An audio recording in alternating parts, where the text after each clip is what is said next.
আমার নাম অনুশ্রী রায়। আমি রংপুর বিভাগ থেকে এসেছি।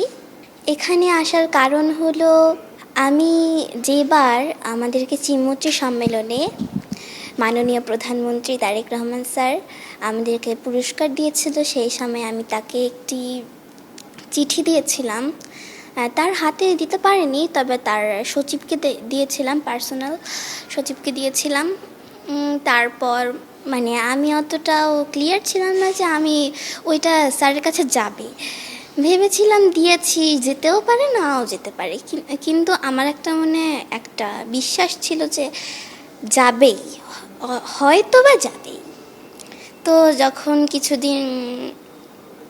কিছুদিন আগেই গত সপ্তাহে যেবার ওনার পার্সোনাল সচিব যখন আমার বাবাকে কল দিলেন, তখন খুব খুশি হলাম, যে ভাবলাম যে হ্যাঁ, আমার চিঠিটা কি এখন তারেক রহমান স্যার দেখেছেন, এটাতেই আমার অনেক খুশি, আমি কি পাই আর না পাই। তো তারপর যখন এখানে আসলাম, এখানের অনুভূতিটা তো আরও অনেক বেশি ভালো লেগেছে আজকে এসে এখানে। ওনাকে তো ওখানে সরাসরি কোনো ধরনের কথা বলতে পারিনি, শুধু ওনার সঙ্গে ফটো সেশনে ছিলাম আর ওনার হাত থেকে শুধু পুরস্কারটা নিয়েছিলাম, এইটুকুই। আজকে ওনার সঙ্গে যে কথা বলতে পেরেছি, ওনার ওনার যে কথা শুনতে পেরেছি, এটাই আমার কাছে অনেক বড়।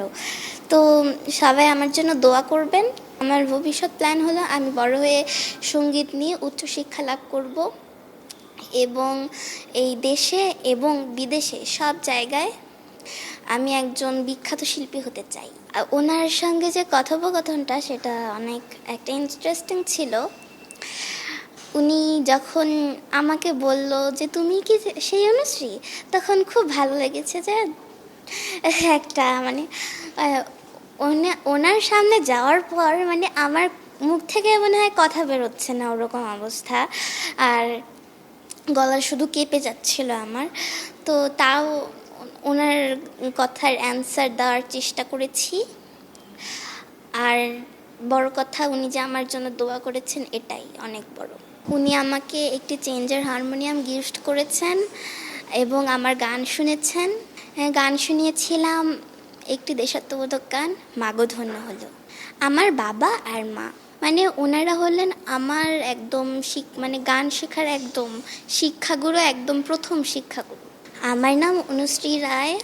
আমি রংপুর বিভাগের গঙ্গাচড়া উপজেলায় একটি স্কুল, পূর্ব নাবনী দাস সরকারি প্রাথমিক বিদ্যালয়, সেখানে ক্লাস 5-এর একটি ছাত্রী।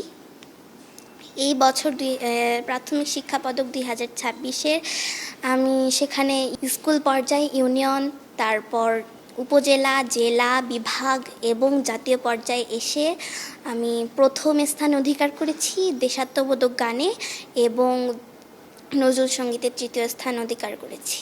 আমি চিমুচি সম্মেলনে গিয়েছিলাম, সেখানে আমাদেরকে আবার আনুষ্ঠানিকভাবে মেডেল এবং পদক দেওয়ার জন্য। সেখানে আমি পিএম স্যারকে আমার হাত থেকে একটি চিঠি দিয়েছিলাম। সেই চিঠির সুবাদেই আজকে এখানে আসা। এটা তো সেই সময় কল্পনা করতে পারিনি যে উনি পড়বেন। ভেবেছিলাম হয়তো উনি যেহেতু ওনার পকেটে রেখেছিল, তাই ভেবেছিলাম হয়তো ওনার পকেটেই রয়ে যাবে এই চিঠিটা, আর ওনার কাছে, পিএম স্যারের কাছে অবধি যাবে না, এটা ভেবেছিলাম প্রথমে। কিন্তু যখন উনি নিজেই পড়েছেন, সেটা শুনে বড্ড ভালো লাগছে। তখন তো বলে বোঝাতে পারবো না, অনেক ভালো, অনেক অনেক অনেক। সেই সময় তো একটা আলাদা অনুভূতি কাজ করছিল। বিশেষ করে আমার বাবার কাছে বেশি এক্সাইটেড ছিল আমার বাবা, সবচেয়ে বেশি এক্সাইটেড ছিল আমার বাবা। আর আমি তো ছিলামই অনেক এক্সাইটেড,